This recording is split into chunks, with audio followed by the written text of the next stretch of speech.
ঝগড়াচর বাজারে একটা পুলিশ ফাঁড়ি খুবই জরুরি। মাননীয় সদস্য, জায়গার নাম হলো ঝগড়ার চর, তো এখানে তো ঝগড়াই হবে। আপনি পুলিশ গিয়ে ঝগড়া থামাতে পারবে? মোহাম্মদ মাহবুবুল হক রুবেল, শেরপুর 3। মাননীয় স্পিকার, আপনাকে ধন্যবাদ। আমার উত্থাপনীয় বিষয় শ্রীবর্দী উপজেলার ঝগড়াচর বাজারে একটা পুলিশ ফাঁড়ি স্থাপন প্রসঙ্গে।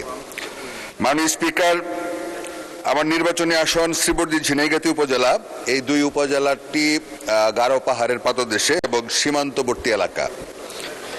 এখানে শ্রীবর্দী উপজেলার এই ঝগড়াচর বাজারটি একটা দুর্গম চরাঞ্চলে অবস্থিত। এখান থেকে পুলিশ ফাঁড়ি থানা পুলিশের অবস্থান প্রায় 10-15 কিলোমিটার দূরে।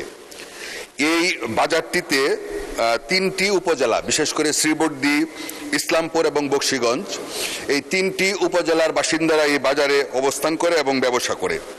এখানে বাজারটি এতই গুরুত্বপূর্ণ যে 3 এলাকার সীমানায় অবস্থিত। এখানে প্রায় চুরি, ডাকাতি, ছিনতাই, রাহাজানি, এমনকি খুনের মতো ঘটনাও ঘটেছে। বাজারটি চরাঞ্চলে অবস্থিত হওয়ার কারণে এবং দূরবর্তী জায়গা থানা থেকে দূরে থাকার কারণে পুলিশ পৌঁছাতে বেশ বিলম্ব হয় এবং ইতিমধ্যেই সবাই অস্বস্তির মধ্যে থাকে এবং ভয়ভীতির মধ্যে ব্যবসায়ীরা অবস্থান করে।